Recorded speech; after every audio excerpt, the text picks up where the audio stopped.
Hello dears, welcome to Achu's design. ഇന്ന് നമ്മൾ വളരെ ബ്യൂട്ടിഫുൾ ആയിട്ടുള്ള പെട്ടെന്ന് ചെയ്യാൻ പറ്റിയ ഒരു നെക്ക് ഡിസൈൻ ആട്ടോ ചെയ്യുന്നത്.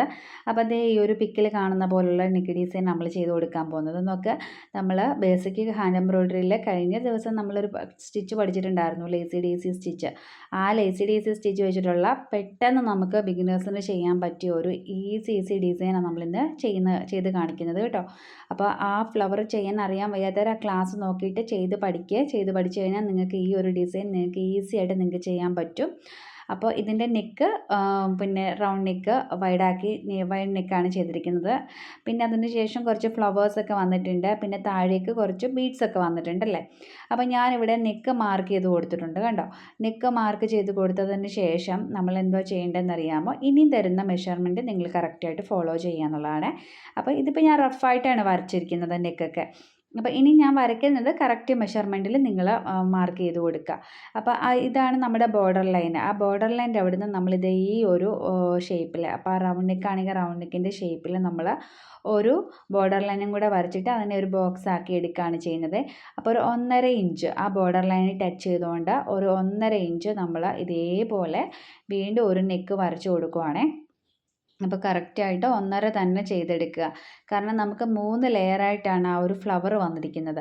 അപ്പോൾ ആ 3 ലെയർ നമുക്ക് ഈ ഒരു 1.5 ഇഞ്ചിനകത്ത് നിൽക്കണം. അപ്പോൾ അതുകൊണ്ട് പിന്നെ 1.5 ഇഞ്ചിൽ തന്നെ എടുക്കുക കേട്ടോ. 2 ഇഞ്ചൊക്കെ ആണെന്നുണ്ടെങ്കിൽ ഫ്ലവേഴ്സിന് കുറച്ചും കൂടെ അകലം കൂടിപ്പോകുന്നേ ഉള്ളൂ.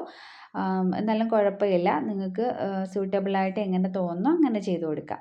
ഇനി ഒരു 1 ഇഞ്ചിൽ നമ്മൾ ഒരു പോയിൻറ്റ്സ് ഇട്ട് കൊടുക്കാൻ പോവുകയാണ് കേട്ടോ. അവിടെയാണ് നമ്മുടെ ഫ്ലവേഴ്സൊക്കെ വരുന്നത്. അപ്പോൾ അത് ഇതേപോലെ 1 ഇഞ്ചിൽ നമ്മൾ ഓരോ പോയിൻറ്റും ആ നെക്കിൻ്റെ കംപ്ലീറ്റ് നമ്മൾ ചെയ്ത് കൊടുത്തിട്ടുണ്ട്. ഇനി അടുത്തത് ഞാൻ ചെയ്യുന്നത് ആ 2 പോയിൻറ്റിൻ്റെയും സെൻറ്ററിൽ അടുത്ത പോയിൻറ്റ്. അപ്പോൾ അതിന് ഞാൻ മാർക്കൊന്നും ചെയ്ത് കൊടുക്കുന്നില്ല, നമ്മൾ അങ്ങനെ ഈ രീതിയിൽ അങ്ങ് ചെയ്ത് കൊടുത്താൽ മതി. ഇനി അതിൻ്റെ നേരെ അടുത്തത് കണ്ടോ, അങ്ങനെയാണ് നമ്മൾ ചെയ്ത് കൊടുക്കുന്നത് കേട്ടോ. അപ്പം നമുക്കിങ്ങനെ ചരിച്ച് നമുക്കൊരു ഫ്ലവേഴ്സ് ഇങ്ങനെ ചരിഞ്ഞ് കിടക്കും, നല്ല ഭംഗിയായിട്ട് കിടക്കും നമുക്ക്. അപ്പോൾ ഈ രീതിയിൽ നമുക്ക് ചെയ്ത് കൊടുക്കാം. ഇനിയുള്ള മെഷർമെൻ്റ് എന്ന് പറയുന്നത് നമ്മുടെ യോക്കിൻ്റെ ഭാഗത്തേക്കുള്ള മെഷർമെൻ്റാണ് കേട്ടോ. അപ്പോൾ അതൊന്ന് നമുക്ക് നോക്കാം. നമ്മുടെ മുകളിൽ നിന്ന് ആ ഷോൾഡറിൻ്റെ അവിടെ നിന്ന് തന്നെ ഒരു 14 ഇഞ്ച് താഴേക്ക് എടുക്കുക. 14 ഇഞ്ച് എടുക്കണം കേട്ടോ. അപ്പോൾ 14 ലെങ്താണ് മെഷർമെൻറ്റ് വരുന്നത്, യോക്കിൻ്റെ ലെങ്ത്. അപ്പം ഞാൻ മെറ്റീരിയൽ ഓൾറെഡി ഇവിടെ ഫിക്സ് ചെയ്ത് കൊടുത്തേക്കുന്നതായതുകൊണ്ട് ഞാനിപ്പോൾ ചെറിയൊരു സൈസിലാണ് ചെയ്ത് കാണിക്കുന്നത്. റഫായിട്ടാണല്ലോ ചെയ്തിരിക്കുന്നത്. അപ്പോൾ അതുകൊണ്ട് തന്നെ നിങ്ങൾ കറക്റ്റായിട്ടുള്ള മെഷർമെൻറ്റ് അനുസരിച്ചിട്ട് ചെയ്ത് കൊടുക്കുക എന്നുള്ളതാണ് കേട്ടോ. അപ്പം ഞാനിവിടെ 14 ലെങ്തിൽ അടയാളപ്പെടുത്തി കൊടുത്തു എന്ന് വിചാരിക്കുക.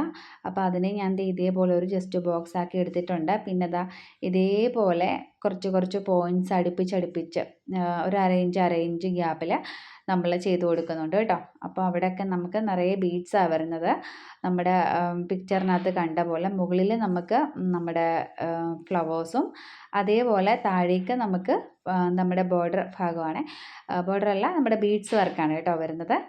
അപ്പം എന്നിട്ട് നമ്മൾ ഈ രീതിയിലാണ് നമ്മൾ ചെയ്ത് കൊടുക്കുന്നത്. ഈ രീതിയിൽ അങ്ങനെ ബീഡ്സ് കംപ്ലീറ്റ് ഓർഡറായിട്ട് നമ്മൾ പോയിൻ്റ് ഇട്ട് കൊടുത്ത് നമ്മൾ ചെയ്യുകയാണ് ചെയ്യുന്നത്. ഇപ്പോൾ കണ്ടോ, നമ്മുടെ ആ നെക്കിൻ്റെ പോർഷൻ നമ്മൾ ഫ്ലവേഴ്സ് ചെയ്യാൻ മുകളിൽ മാർക്ക് ചെയ്ത് കൊടുത്തിട്ടുണ്ട്. അതിന് താഴേക്കുള്ള ആ ഒരു ബീഡ്സ് വർക്കിൻ്റെ ഭാഗവും കണ്ടല്ലോ, മനസ്സിലായി എന്ന് കരുതുന്നു. ഇനി ഞാൻ ഒരു വൈറ്റ് കളറിലെ പേൾ അവിടെ എടുത്തിട്ടുള്ളത് കേട്ടോ. കാണുന്നില്ലായിരിക്കും, വെട്ടം കുറച്ച് കൂടുതലായതുകൊണ്ടായിരിക്കും കേട്ടോ. വൈറ്റ് കളറിൽ നമ്മുടെ സാധാരണ മുത്ത്, നമ്മുടെ കുഞ്ഞു പേൾസ്. പിന്നെ അതേ സിൽക്ക് ത്രെഡ് അവിടെ എടുത്തിട്ടുള്ളത് കേട്ടോ. സിൽക്ക് ത്രെഡ് നമ്പർ 5 നീഡിലാണ് എടുത്തിട്ടുള്ളത്. നമ്മളൊരു ലേസി ഫ്ലവർ ചെയ്യാനായിട്ട് പോവാണ്. അപ്പോൾ അതുകൊണ്ട് നമ്പർ 5 നീഡിൽ ഞാൻ എടുത്തിട്ടുണ്ട് കേട്ടോ. അപ്പോൾ ഇതിൻ്റെ അകത്ത് ഞാൻ എന്താ പറയുക, ഈ ഒരു ത്രെഡിൻ്റെ നമ്പറും കാര്യങ്ങളൊക്കെ ഇതിനകത്തുണ്ട്. അപ്പോൾ അതിൻ്റെ ബ്രാൻഡൊക്കെ ഏതാണെന്നുള്ളത് ഉണ്ടാവും കേട്ടോ. അപ്പം ഞാനിങ്ങനെ ത്രെഡ് ഇങ്ങനെ എടുത്തിട്ട് പിന്നെ അതിനകത്തോട്ട് ആക്കി വെക്കുന്നത്. നമുക്ക് പിന്നീട് ഈ ത്രെഡൊക്കെ തീർന്നു പോവുകയാണെന്നുണ്ടെങ്കിൽ നമുക്കത് പിന്നീട് പോയി വാങ്ങിക്കണം എന്നുണ്ടെങ്കിൽ നമുക്കിത് ആവശ്യമുണ്ട്. അപ്പോൾ അതുകൊണ്ട് ഇതൊന്നും കളയരുത്. സിൽക്ക് ത്രെഡ് യൂസ് ചെയ്യുന്ന ആൾക്കാർ ആ ഒരു ത്രെഡിൻ്റെ അകത്തേക്ക് ഇങ്ങനെ ആക്കി വെച്ചേക്കുക കേട്ടോ. അപ്പോൾ അതിനകത്ത് നമ്പറൊക്കെ ഉള്ളതുകൊണ്ട് നമുക്കത് കറക്റ്റ് ആ ഷെയ്ഡ് തന്നെ നമുക്ക് കിട്ടും. മനസ്സിലായി എന്ന് കരുതുന്നു. അപ്പോൾ ഇതിങ്ങനെ ആക്കി ഇങ്ങോട്ട് വെക്കുക. അപ്പോൾ നമ്മൾ ഈ ഒരു സിൽക്ക് ത്രെഡ് നമ്മളൊരു 4 സ്ട്രാൻഡ്സ് 5 സ്ട്രാൻഡ്സ് ഒക്കെ നമുക്ക് എടുക്കാം കേട്ടോ. പിന്നെ ഞാൻ നമ്മുടെ കോട്ടൺ ത്രെഡ് കാണിക്കുന്നുണ്ട് കേട്ടോ. അപ്പോൾ എല്ലാവർക്കും ഡൗട്ട് 8 രൂപയുടെ കോട്ടൺ ത്രെഡ് കിട്ടുമോ? കഴിഞ്ഞ ദിവസം എനിക്കൊരു കമൻറ്റ്സ് വന്നിട്ടുണ്ടായിരുന്നു. 8 രൂപയുടെ കോട്ടൺ ത്രെഡിൽ എവിടെയാണ് കിട്ടുന്നത്? നിങ്ങൾക്ക് തെറ്റിയതാണ്, നിങ്ങൾ കള്ളം പറയുകയാണെന്നും പറഞ്ഞിട്ടൊരു മെസ്സേജ് വന്നു. എൻ്റെ ദൈവമേ, നമുക്ക് പിന്നെ എന്താ പറയുക, 8 രൂപ പോയിട്ട് നമുക്ക് 3 രൂപ മുതൽ നമുക്ക് ത്രെഡ് അവൈലബിൾ ആണ്. ഈ ഒരു ത്രെഡിന് ഞാൻ 3 രൂപയ്ക്കാണ് വാങ്ങിച്ചിരിക്കുന്നത്. ഈ രംഗോലിയുടെ ബ്രാൻഡിൻ്റെ ത്രെഡ് കേട്ടോ. 6 രൂപയെന്നാണ് എഴുതിയിരിക്കുന്നത്, പക്ഷേ ഞാൻ 3 രൂപയ്ക്കാണ് എനിക്ക് കിട്ടിയത്. അപ്പോൾ ഇതിൻ്റെ തന്നെ പല കളേഴ്സ് ഉണ്ട്, നല്ല ത്രെഡും ആണ്.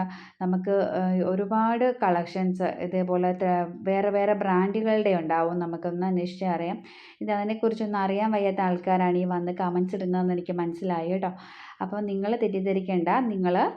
നിങ്ങൾക്ക് ഈ ഒരു റേറ്റിനൊക്കെ നമ്മൾ ഹോൾസെയിൽ ഷോപ്പുകളിൽ ചെന്നാലും ഒക്കെ നമുക്ക് ത്രെഡുകൾ വാങ്ങിക്കാൻ പറ്റും. ഇത് ഉപയോഗിക്കുന്ന ആൾക്കാർക്കൊക്കെ അറിയാൻ പറ്റും എത്ര രൂപ മുതൽ നമുക്ക് ത്രെഡ് അവൈലബിൾ ആയിട്ട് കിട്ടുമെന്നുള്ളത്. അപ്പോൾ നിങ്ങൾ ഇത്തരം ത്രെഡുകൾ, കോട്ടൺ ത്രെഡുകൾ യൂസ് ചെയ്ത് നിങ്ങൾക്ക് ചെയ്യാവുന്നതാണ് കേട്ടോ. നമ്മുടെ ഈ ഒരു ഡിസൈൻ വളരെ പെട്ടെന്ന് ചെയ്യാൻ പറ്റുന്ന ഒരു ഡിസൈനാണ് കേട്ടോ. അപ്പം നമ്മൾ ആ പോയിന്റ് കൊടുത്തിരിക്കുന്ന ഭാഗത്തൊക്കെ നമ്മൾ ഒരു എന്താ പറയുക, ആ ഒരു ബീഡ് നമ്മൾ ഫിക്സ് ചെയ്ത് കൊടുത്തിട്ടുണ്ട്. കണ്ടോ, ഇതേപോലെ നല്ല ലോക്കിട്ട് കൊടുത്ത് നമ്മൾ ചെയ്യുക. കണ്ടോ, അത്രയും ഭാഗം ചെയ്ത് കൊടുക്കണം കേട്ടോ. മൊത്തം ചെയ്ത് കൊടുക്കണം. ഫുള്ളായിട്ട് ഞാൻ കാണിക്കണില്ല. അപ്പോൾ ഞാനിങ്ങനെ നിങ്ങൾക്ക് ഇങ്ങനെ പറയുന്നത് മനസ്സിലാവുന്നുണ്ടെന്ന് കരുതുന്നു.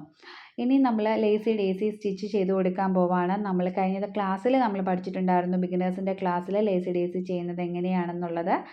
അപ്പോൾ അത് കോട്ടൺ ത്രെഡിലാണ് നമ്മൾ ചെയ്തത്. ഇത് സിൽക്ക് ത്രെഡാണെന്ന് കേട്ടോ. അപ്പോൾ നോക്ക്, നമ്മളിങ്ങനെ ത്രെഡ് എടുത്തിട്ട് ഇതേപോലെ ചെയ്ത് കൊടുക്കുക. ഒരു പെറ്റൽസ് ചെയ്ത് കൊടുക്കുക. അതിൻ്റെ ഓപ്പോസിറ്റ് സൈഡിൽ അടുത്ത പെറ്റൽസ് ചെയ്ത് കൊടുക്കുക. അപ്പോൾ അങ്ങനെ 4 പെറ്റൽസാണ് നമ്മൾ ചെയ്ത് കൊടുക്കുന്നത് കേട്ടോ.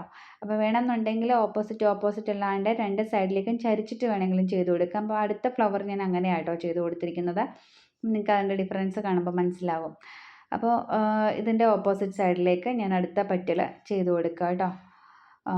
ഇതേപോലെ നമ്മൾ ഒരു പെറ്റലും കൂടെ ചെയ്ത് കൊടുക്കുക കേട്ടോ. പിന്നെ നിങ്ങളോട് ഞാൻ വേറൊരു കാര്യം കൂടെ പറയണമെന്ന് കരുതിയിരിക്കുകയായിരുന്നു. നമ്മൾ ഈ കോട്ടൺ ത്രെഡ്സ് യൂസ് ചെയ്യുമ്പോൾ ഉണ്ടല്ലോ, പലർക്കും ഒരു കാര്യമുണ്ട്, കളറ് പോകുമ്പോൾ, നല്ല മെറ്റീരിയലിൽ നമ്മൾ ചെയ്ത കളറ് പോകുമോ എന്നുള്ളത്. അപ്പോൾ ഞാൻ ഉപയോഗിച്ചുകൊണ്ടിരിക്കുന്ന ബ്രാൻഡ് എന്ന് പറയുന്നത് ഞാൻ ആങ്കറിൻ്റെ ത്രെഡാണ് കേട്ടോ. ഞാൻ സാധാരണ നമ്മൾ ചുരിദാറിലൊക്കെ നമ്മൾ സാധാരണ ചെയ്യുവാണെങ്കിൽ ഞാൻ ഉപയോഗിക്കുന്നത്. കൂടുതലും സിൽക്ക് ത്രെഡാണ് ഉപയോഗിക്കുന്നത്. ഈവൻ എനിക്ക് ഇൻകേസ് എനിക്ക് പിന്നെ ത്രെഡ് കിട്ടിയില്ല എന്നുണ്ടെങ്കിൽ, ഞാൻ ഉദ്ദേശിക്കുന്ന കളർ സിൽക്ക് ത്രെഡ് എനിക്ക് കിട്ടിയില്ല എന്നുണ്ടെങ്കിൽ ഞാൻ കോട്ടൺ ത്രെഡ്സ് യൂസ് ചെയ്യാറുണ്ട്. അപ്പോൾ ഞാൻ എടുക്കുന്നത് ആങ്കർ ബ്രാൻഡിൻ്റെ ആയിട്ടോ എടുക്കുന്നത്. അത് കളറൊന്നും പോകത്തൊന്നുമില്ല. പിന്നെ ഇപ്പം കാണിച്ചിട്ടുള്ള ഈ രംഗോലി എന്ന് പറയുന്ന ബ്രാൻഡിൻ്റെത്, അത് ചെയ്ത് പഠിക്കാനായിട്ടൊക്കെയാണ് നല്ലത്. നമ്മൾ മെറ്റീരിയലൊക്കെ ചെയ്ത് കഴിഞ്ഞാൽ ഈ ലൈറ്റ് കളേഴ്സിനൊന്നും കളർ ഇളകത്തില്ല. ചിലപ്പോൾ ഡാർക്ക് കളേഴ്സ്, റെഡ്, ബ്ലാക്ക്, അങ്ങനെയുള്ള ഡാർക്ക് കളേഴ്സ് ഉണ്ടല്ലോ, മെറൂൺ ഷെയ്ഡ്, അതൊക്കെ അങ്ങനെ ചിലപ്പോൾ കളർ ഇളകാനുള്ള ചാൻസ് ഉണ്ടാവും കേട്ടോ. അപ്പോൾ ഇങ്ങനെ എനിക്ക് കമൻറ്റ്സ് വന്നിട്ടുണ്ടായിരുന്നു. അപ്പോൾ അതിനെക്കുറിച്ചൊന്ന് പറയണേന്ന് ചോദിച്ചിട്ടുണ്ട്. അപ്പോൾ അതുകൊണ്ടാട്ടോ ഞാൻ പറഞ്ഞു തന്നത്. അപ്പോൾ ഞാൻ മുകളിൽ നമ്മൾ ഫ്ലവർ ചെയ്ത് കൊടുത്തു. ഇനി താഴെ നമ്മുടെ താഴത്തെ പോർഷൻ ഇതേപോലെ ബീഡ് വർക്ക് ഇങ്ങനെ ചെയ്ത് കൊടുക്കുക. നിരയായിട്ട് അങ്ങോട്ട് ചെയ്ത് കൊടുത്താൽ മതി കേട്ടോ. വളരെ എളുപ്പത്തിൽ നമുക്ക് ഈ ഡിസൈൻ ചെയ്തെടുക്കാൻ പറ്റും കേട്ടോ. നമുക്ക് ഓരോ ബീഡ്സായിട്ട് നമുക്ക് ചെയ്ത് കൊടുക്കാൻ പറ്റും. അപ്പോൾ ഫ്ലവേഴ്സ് ചെയ്ത് കൊടുക്കുക.